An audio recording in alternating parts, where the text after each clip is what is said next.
Sherazade e as outras. Numa colcha Uma carta de despedida que não aguentava mais e que não procurasse mais.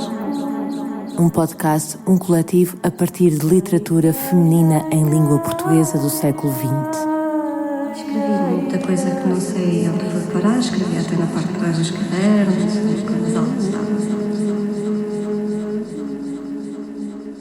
O teatro sempre foi um espaço de liberdade, por ser um espaço de palavra ficcionado. Além disso, é uma palavra que se oferece em voz alta, muitas vezes no espaço público. Até muito recentemente as mulheres exerciam no teatro sobretudo o lugar de atriz. Lugar esse que espelhava aquilo que alguém imaginou que ela podia ser, apesar da consciência de que seria sempre, simultaneamente, um lugar de poder.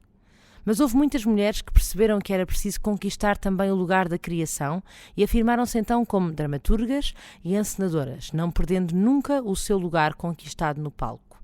Neste episódio vamos ouvir algumas criações e reflexões que mostram que lugares conquistados e por conquistar são esses. E vamos ouvir textos de Adelina Abranches, Alice Sampaio, Aura Abranches, Eugénia Vasques, Fernanda de Castro, Isabel Alves da Costa, Luísa Costa Gomes, Maria do Céu Ricardo, Natália Correia e ainda o Manifesto da Escola de Mulheres, Oficina de Teatro.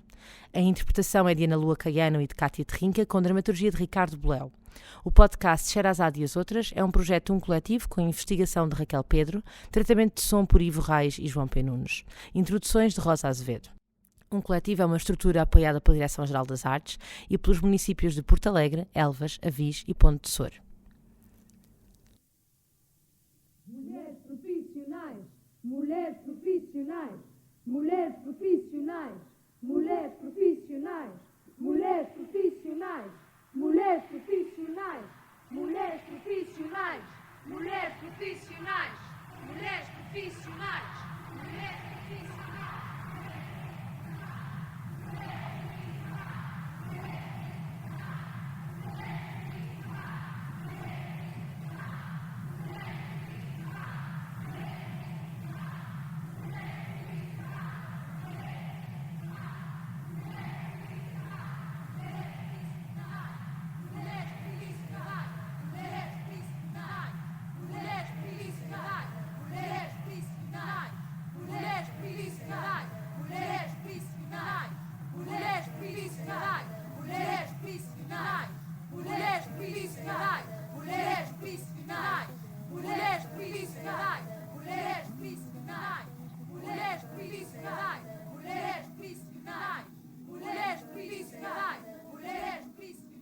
Somos mulheres de teatro. Profissionais com experiências diversas e reconhecidas, pertencentes a gerações diferentes, mas com o sentimento comum do papel de subalternidade a que a mulher tem sido reduzida no panorama teatral português. Referimos-nos à condução dos processos criativos, à política de repertórios, ao relacionamento com os poderes instituídos, bem como, de um modo geral, às tarefas que envolvam poderes de decisão. Consideramos que, como consequência, a imagem da mulher veiculada pela esmagadora maioria do teatro produzido em Portugal não reflete a evolução profunda do seu papel na sociedade portuguesa, nos novos desafios que enfrenta, na procura de uma dinâmica comportamental autónoma, nem na concretização da sua identidade. Situação tanto mais aberrante quanto é sabido que 2/3 do público que acorre aos teatros é constituído por mulheres.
O 25 de abril de 1974 estancou a instituição sensória que até aí comandava, o lápis azul. Mas depois, o espírito de censura e autocensura prevaleceu, nomeadamente no que diz respeito à criação feminina no teatro. E não falo já de criação feminista ou de outras alternativas oriundas de gineseus mais radicais que entre nós raramente dão a cara como têm feito penosamente Fernanda Lapa e Isabel Medina, sobretudo até aos anos 90. As novas gerações, com menos de 30 anos, só agora estão a dar um ar da sua graça, confinadas nas margens, porém, por velhos do Restelo, que, e esta é a ironia, já vão na segunda ou terceira vaga de contestatários e oposicionistas sem, por isso, darem sinais consistentes de mudança de mentalidades ou maturidade democrática e de cidadania.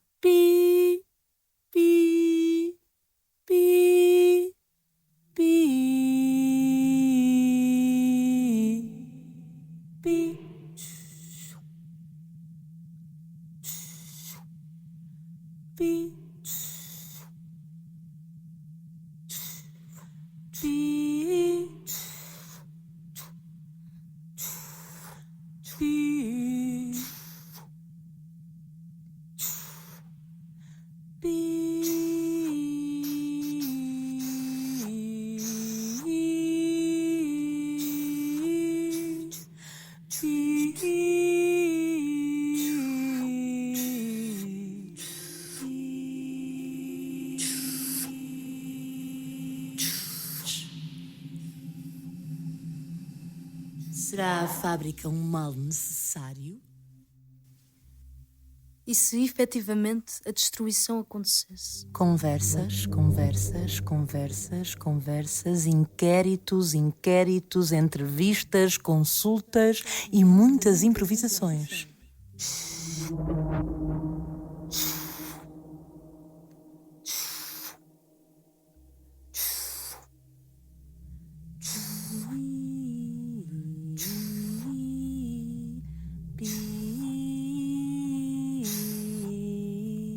Fizemos, desfizemos, juntamos, experimentamos, gostamos,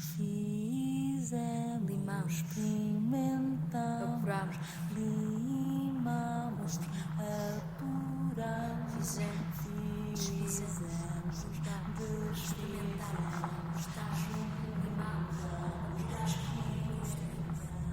fizemos, juntamos, experimentamos, gostamos, limamos, apuramos, construímos, fizemos, desfizemos, juntamos, experimentamos, conquistamos, limamos, apuramos, construímos, fizemos, desfizemos, juntamos, experimentamos, gostamos, fizemos, apuramos, destruímos, fizemos, construímos, fizemos, desfizemos, gostamos, apuramos, construímos, fizemos. E eis a cidade, agitada, acima das fronteiras, dos mistérios, onde o sol não se ergue, onde o sol nunca se põe.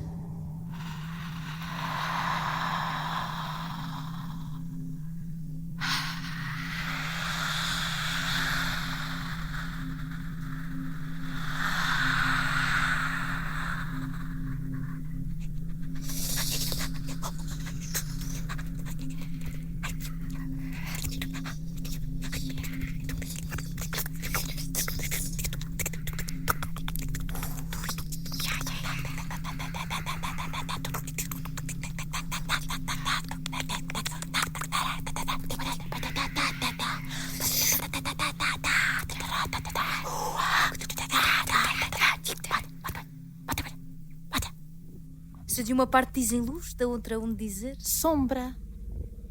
Se de uma parte dizem desceu, Da outra dizem subiu. Basta! que não havemos nunca de ver duas palavras em paz? Todas hão de estar sempre em fronteira com o seu contrário. E aqui estamos, a ouvir o que já ouvimos. Achega-se o orador, Com uma voz muito afetada e polida. Começa a motivar desvelos, Acreditar empenhos, a requintar finezas. a lisonjear princípios, a brilhar auroras. A derreter cristais, a tocar primaveras.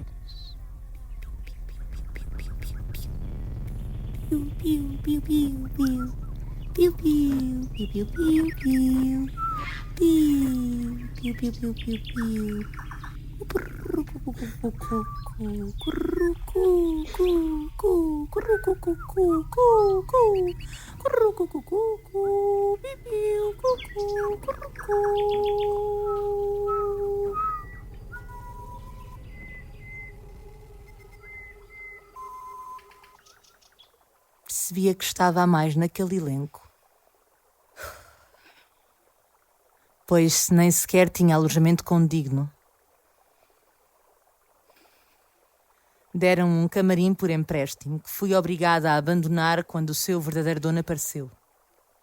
E enxotaram-me para um cubículo, a meio da escada do palco, porque a minha idade não me deixava subir até ao primeiro andar. Nesse cubículo, geralmente camarim do ponto ou de qualquer entidade que não precisasse de mudar de roupa e descansar nos intervalos, nem pude meter a minha velha chaise longue, companheira de tantos anos. Para repousar, arranjei uma pequena poltrona que tinha de arredar cada vez que entrava ou saía.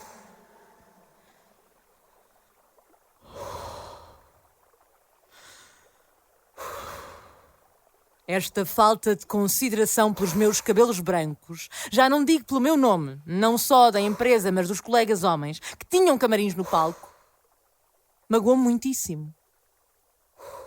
O que eu sofri, moralmente, durante essa segunda estadia no nosso primeiro teatro, só eu sei. E comigo guardo.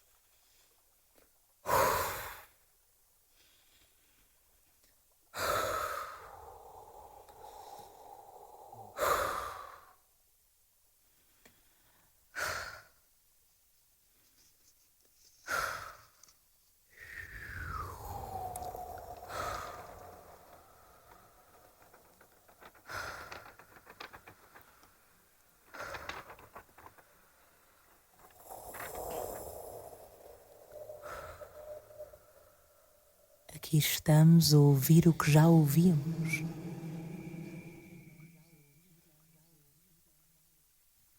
É o meu pobre favorito. Tenho-lhe muita estima, coitado. É coxinho e não pede mais do que um prato de sopa, porque não precisa de mais. Tenho muito orgulho no meu pobrezinho. Muda de tom. E vem agora este bispo do Porto com umas cartas a dar conselhos, a dizer que é uma vergonha, que só em Portugal é que há mendigos, pé descalços, maltrapilhos, farrapos. E então? Ainda bem. É porque somos um país crente. Por isso, temos os nossos pobres. O meu, por exemplo, é pobre, mas é honesto. Está conformado com o destino que Deus lhe deu. É um verdadeiro pobre. Pausa. Que pena tenho dos pobrezinhos. O repertório habitualmente representado não reflete o papel que em Portugal nos últimos anos a mulher, apesar de tudo, tem vindo a desempenhar e as novas contradições que daí advêm veiculando quase sempre pontos de vista masculinos sobre as mulheres. O repertório habitualmente representado não reflete o papel que em Portugal nos últimos anos a mulher, apesar de tudo, tem vindo a desempenhar e as novas contradições que daí advêm, veiculando quase sempre pontos de vista masculinos sobre as mulheres. O repertório habitualmente representado não reflete o papel que em Portugal nos últimos anos a mulher, apesar de tudo, tem vindo a desempenhar e as novas contradições que daí advêm, veiculando quase sempre pontos de vista masculinos sobre as mulheres.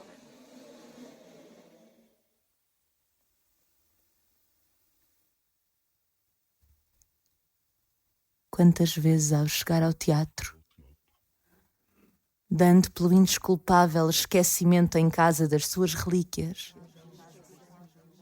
voltava atrás para as ir buscar. Tinha por costume beijá-las e benzer-se com elas antes de entrar em cena. Não suportava a ideia de as ter longe de si por um instante que fosse. Eis porque tive o cuidado de lhes meter debaixo da almofada do seu leito, do seu estreitinho e último leito.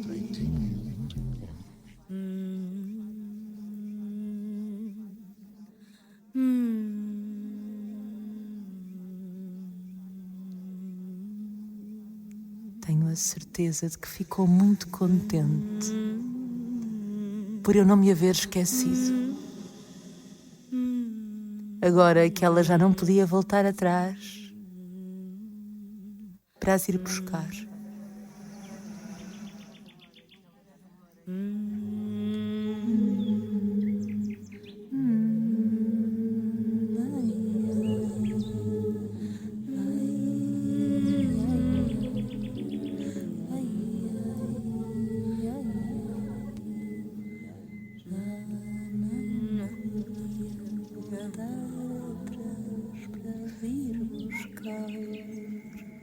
Já não podia voltar atrás para ir buscar. Já não podia voltar atrás para ir buscar. Já não podia voltar atrás para ir buscar. Já não podia voltar atrás para ir buscar. Já não podia voltar atrás para ir buscar.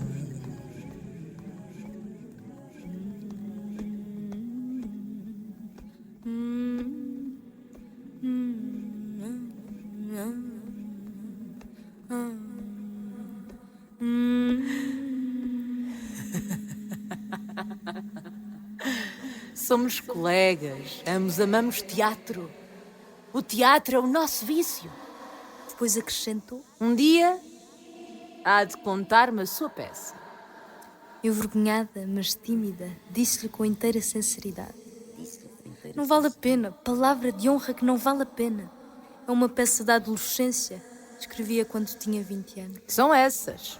As peças dos 20 anos, quando ainda não sabemos nada, quando ainda não sofremos nenhuma influência, que têm probabilidade de serem autênticas e originais. A resposta saiu-me de repente, de maneira irreprimível e incontrolável. Por isso é que escreveu a sua primeira peça aos 60. Uma gargalhada acolheu a minha resposta. Senti-me corar como um pimentão e teria ficado embaraçada se Pirandello, com a sua natural gentileza, não me tivesse dito imediatamente: Pois é. Sou a exceção que confirma a regra.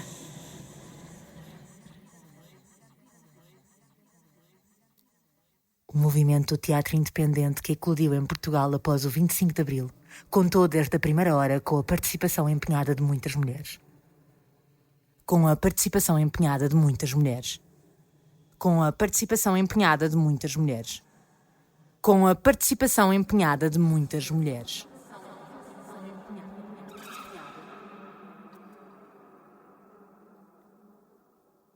Édipo e Jocasta nos aposentos da rainha. Jocasta abandona os seios à boca do amante. Bebe. Beberei até encontrar o sabor da primeira água que nos alimenta. A tua sede não tem limite. O que não tem decifração não tem limite. De novo fazes sangrar a ferida que abriste no meu peito. Será a minha única beleza esta condição de sombra, este fumo é que emprestas os ombros e a trança daquela que realmente nunca se quer vir a conhecer. Ah, maldita coisa é o amor que nos convida à crueldade. Terei então, ao contrário do que desesperadamente anseio, de implorar aos deuses a cumplicidade da tua cegueira. Cegueira.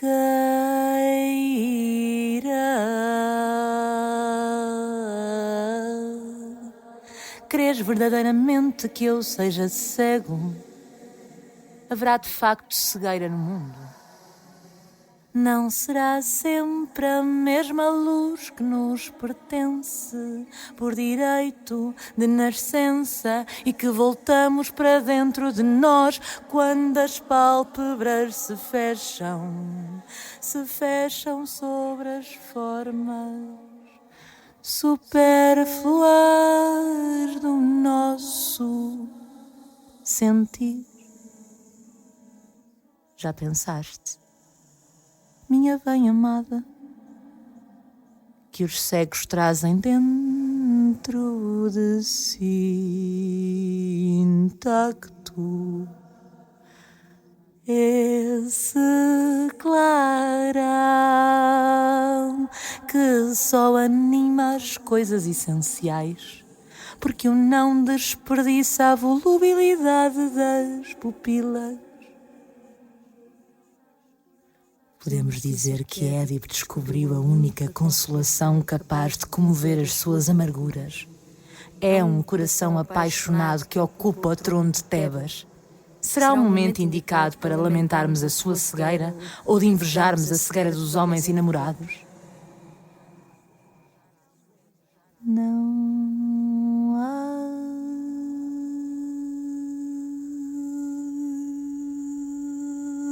cegueira no mundo que chegue para vendar os olhos dos amantes. Queres ver? Aqui na tua face, debaixo do meu dedo, há um sinal idêntico a uma gota de orvalho numa rosa. É assim. Sempre que te toco, reacendem-se as lâmpadas apagadas na minha carne.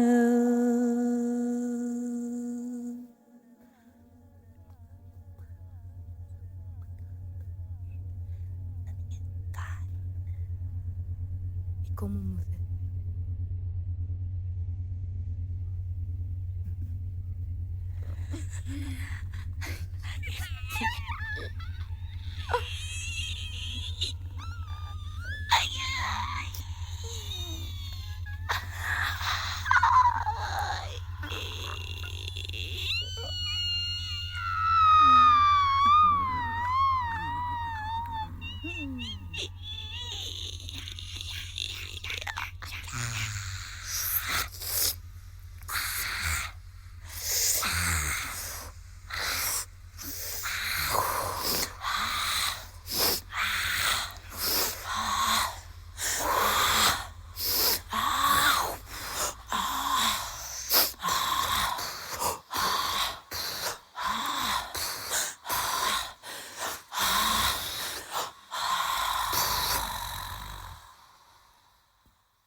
A mirrar-me como qualquer cadáver num convento de Espanhas. Oh, recuais, infame! Agora mandais os vossos fidalgos lacaios agarrar-me. Atrevei-vos!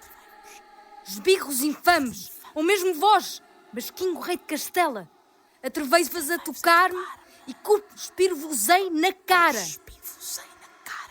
Vereis como a rainha de Portugal prefere 1000 mortes, de 1000 punhaladas aos vossos claustros. 1000! 1000 mortes. 1000! 1000 infâmias. 1000 torturas.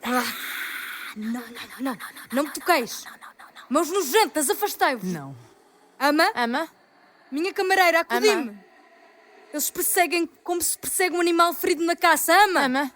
Conde Ricardo, emprestai-me o vosso branco corcel, ou um negro corcel que me leve por descampados e transponha ribeiras, sob a noite gelada ou a ardência do sol dos desertos. Acudi-me, amigos. As garras dos abutres arrasgam-me já os vestidos. Abutres, todos de negro. Abutres ou clérigos, outros mais lívidos, com tochas. Assistem já ao meu enterro, empurram-me. Morte, minha irmã Maria, porque me abandonas. Punhal de todos os assassinos, porque me rasgais o peito. Abutres! Oh, servidão sem fim. Uma carruagem? Não. Uma cela. Já vejo os grades. Ama? Conde Ricardo? Mais um empurrão dos lacaios abutres e acaba-se. Eis-me no claustro. Acaba-se. Onde se morre em perfeito juízo.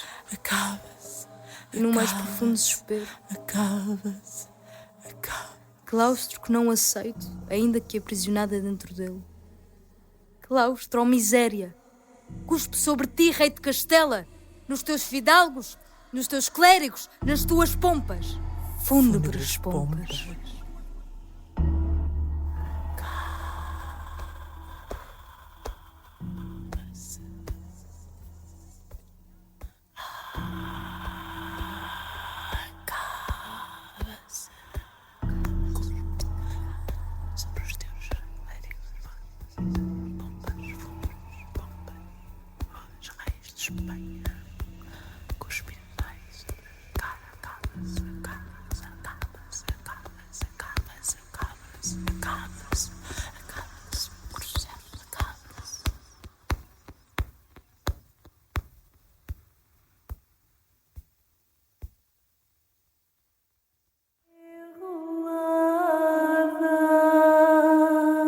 Sherazade e as outras. Numa colcha Uma carta de despedida que não aguentava mais e que me procurasse mais.